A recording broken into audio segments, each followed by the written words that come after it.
రమణ మహర్షి చెప్పిన ఒక మాట గోడ మీద రాసి పెట్టుకోవచ్చు. స్పష్టత లేకుండా మాట్లాడడం కంటే మౌనంగా ఉండటం మిన్నా అని చెప్పాడు ఆయన. కరెక్ట్ అంటవా? కరెక్టే, 100%. కొన్ని ఎట్లా కరెక్ట్ చెప్పు. ఇప్పుడు తెలియకుండా ఎలా చెప్తాం ఒక విషయాన్ని, ఏదైనా స్పష్టత లేకుండా. చాలా మందికి అంతా తెలుసు, స్పష్టత ఉండదు. మన భాషలో 100% బుచ్చారెడ్డి గారు చెప్పారనమాట, నిర్దుష్టత స్పష్టత అని చెప్పారు. దాంతోపాటు మనకి ఇంగ్లీష్లో కొన్ని పదాలు ఉన్నాయి. ససింక్ట్ అంటారు. ససింక్ట్ అంటే స్పష్టంగా చెబుతూ క్లుప్తంగా చెప్పడం. నువ్వు స్పష్టంగా చెప్తా అన్న ఉద్దేశంతో మళ్ళీ గంట చెప్పకు. ఎలా ఉండాలి? ఎవరికన్నా అడ్రస్ చెప్తే ఇవన్నీ పాటిస్తాం మనం. స్పష్టంగా చెప్పాలి, క్లుప్తంగా చెప్పాలి, నిర్దిష్టంగా చెప్పాలి, నిర్దుష్టంగా చెప్పాలి.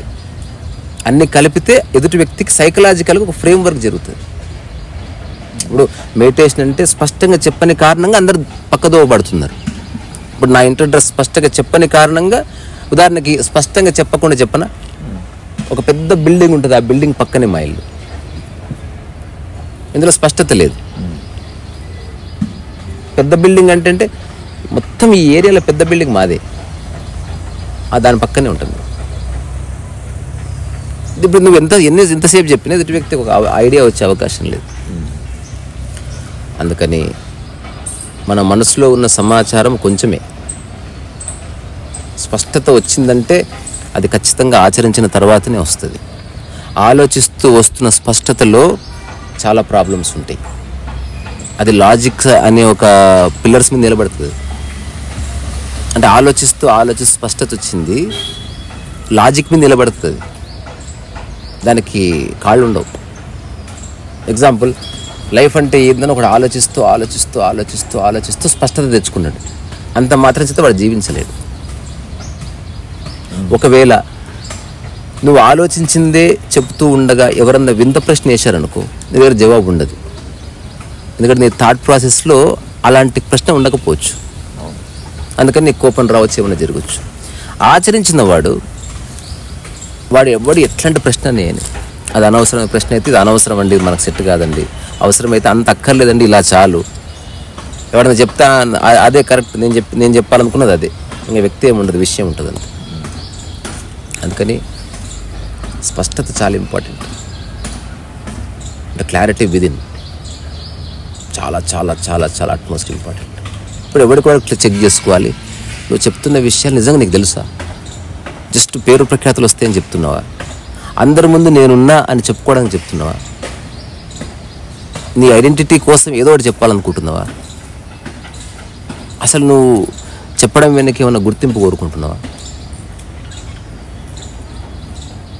ఏమిటి అసలు? సరిగ్గా చూడు. అసలు స్పష్టత అన్నది రాకుండా చెబితే చాలా ప్రాబ్లమ్స్ వస్తాయి. వాడు బాగుంటాడు కానీ అందరూ సంకనాయకపోతారు. అంటే వాడు ఇప్పుడు మనం అడ్రస్ చెప్పడం లాంటిది. నీకు నచ్చింది చెప్పు అడ్రస్, పోయేవాడికి కదా ప్రాబ్లం. అందుకని ఒక వ్యక్తికి మనం ఏదన్నా చెబుతున్నాము అంటే తెలిస్తే తెలుసని చెప్పాలి, లేకపోతే తెలియదని చెప్పాలి. లేకపోతే నేను చెప్తున్నా కానీ నాకు కూడా క్లారిటీ లేదు, బట్ ఊరికి టైంపాస్ కోసం మాట్లాడుకున్నాను, గ్రౌండ్ ప్రిపేర్ చేసి చెప్తే సమస్య ఉండదు. ఇప్పుడు నేను చెప్తున్న నా పర్సనల్ విషయాలన్నింటిలో నేను చాలా స్పష్టతలో చెప్తాను. నేను రెండోది, అది నేను ఆచరిస్తూ చెప్తున్నా కాబట్టి ఎదుటి వ్యక్తి కన్ఫ్యూజన్ ఉండదు. ఇంకా అట్లా కాకుండా ఆచరించకుండా స్పష్టత అన్నది కొంచెం అది క్వశ్చన్ మార్క్ ఉంటుంది. అందులో ఎగ్జాంపుల్ చెప్తా నీకు. ఒక పుస్తకం చదివా, కార్ ఎట్లా నడపాలని. ఆ పుస్తకంలో రాస్తుంది, ఇట్లా డోర్ ఓపెన్ చేయాలి, కూర్చోవాలి సీట్లో, ఆ తర్వాత బ్రేక్ మీద ఆన్ చేయాలి, తర్వాత హ్యాండ్ బ్రేక్ తీసేయాలి, తర్వాత క్లచ్ ఒత్తాలి, గేర్ వేయాలి, ఇట్లా చెప్తున్నారు అనుకో. ఇప్పుడు ఆలోచించి నా మనసులో ఊహించుకున్న కార్ ఎట్లా నడుపుతాను. ఇప్పుడు కార్ ఎలా నడపాలని అడిగితే ఏ ప్రశ్నకైనా సమాధానం ఇస్తా. అందులో ఉంది స్పీడ్ బ్రేకర్ వస్తే ఏం చేయాలంటే రాసింది, అంతా బట్టి పెట్టినావు. ఇప్పుడు ఎవరెవరు అడిగితే చెప్తున్నావు. అందులో ఎవరు అడిగారు, హఠాత్తుగా బర్రె వస్తే ఏం చేయాలంటాం, అది ఆ పుస్తకం లేదు.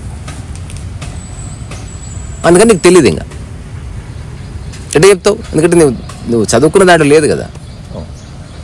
ఇప్పుడు ఎవరైతే పుస్తకంలో చదివి డ్రైవింగ్ గురించి ఎక్స్ప్లెయిన్ చేస్తున్నాడో వాడికి 100% తెలుసున్న గ్యారెంటీ ఉండదు.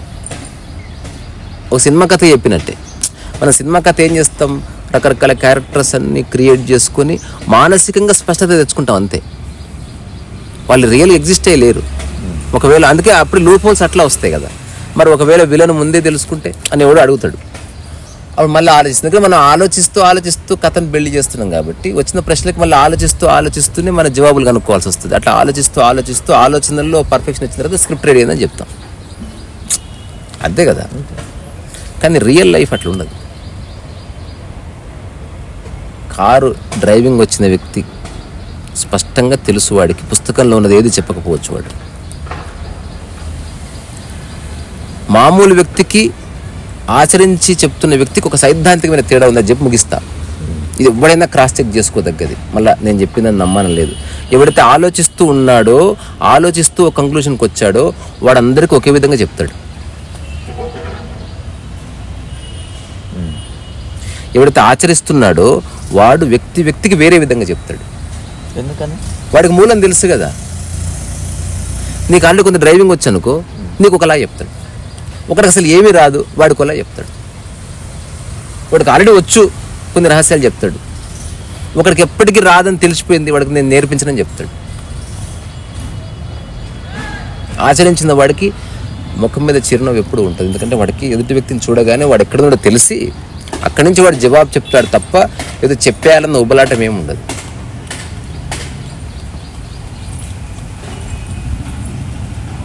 ఉదాహరణకి మనం పెయింటింగ్ ఇన్స్టిట్యూట్ పెడతాం అనుకో, 2 రకాలు ఉంటుంది. అది ఉన్న 10 మందికి ఒకటే నేర్పిస్తావా, 10 మందికి వాళ్ళ మానసిక స్థితిని నేర్పిస్తావా అన్నది నిర్ణయం అయిపోయింది.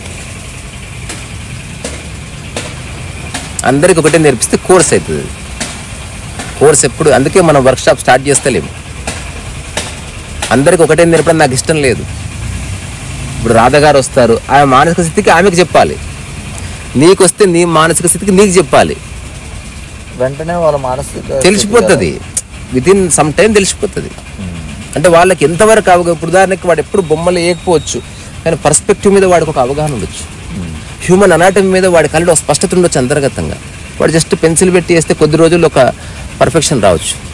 అందుకని వ్యక్తికి మారిపోతుంది అంటున్నా. ఇంకోటి, కొందరికి నేచర్ ఇష్టం ఉంటుంది, కొందరికి ఆబ్జెక్ట్ ఇష్టం ఉంటుంది, కొందరికి హ్యూమన్ అనాటమీ ఇష్టం ఉంటుంది, కొందరికి అబ్స్ట్రాక్ట్ ఇష్టం ఉంటుంది, కొందరు డీటెయిలింగ్ ఇష్టం ఉంటుంది, కొందరికి మేనేచర్ ఇష్టం ఉంటుంది. ఎవరికి ఏది ఆల్రెడీ ఉందో వాడి లోపల సబ్జెక్టు అది వాడికి అందించాలి. అప్పుడేంది, ప్రతిరోజు బ్యాచ్ ఉంది, 10 మంది వస్తున్నారు, 10 మందికి ఒక సబ్జెక్ట్ లేదు. తద్వారా ఒకరితో ఒకరికి ఏ గొడవ లేదు అసలు.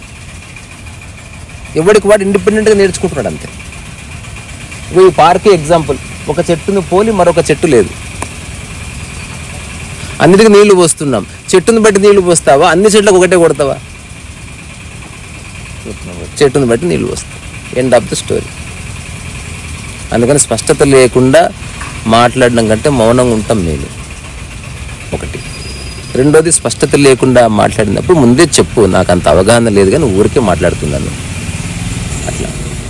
అందుకే మన సినిమా తీస్తే మనం ఫెయిల్యూరు, సక్సెస్, సూపర్ హిట్ అని చెప్పట్లేదు మనం. ఎందుకంటే నాకు అటువంటి వాటి మీద స్పష్టత లేదు.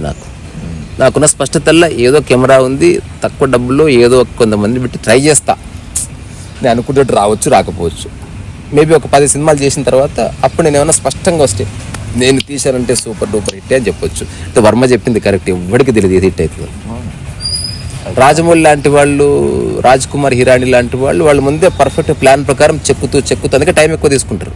అంటే ప్రతి సీన్ పండే విధంగా ప్లాన్ చేసుకొని ఆ ముక్కలన్నీ కలిపి ఆల్రెడీ చిన్నగా రఫ్ కట్ లాగా చేసుకొని ఇది మినిమం ఎంగేజ్మెంట్ క్రియేట్ చేస్తుంది అన్నప్పుడు పెద్ద ప్రొడక్షన్కి వెళ్ళిపోతారు. మనం అట్లా టైం వేస్ట్ చేస్తున్న అవసరం లేదు, మనం ప్రయోగం చేయాల్సిందే. సో స్పష్టత సినిమా విషయంలో లేదని నాకు స్పష్టత ఉంది. అది పూల పార్క్ చూపిస్తే చూపి, ఆయన చెట్టు కాదు. అచ్చా జోగి జోగి జోగి యుగాన యుగాన అవధూత్. దా దా దా కోపడకు ప్లీజ్. దా ఓకే ఓకే. ఓ అది బైక్ సౌండ్ రా అది. దా దా దా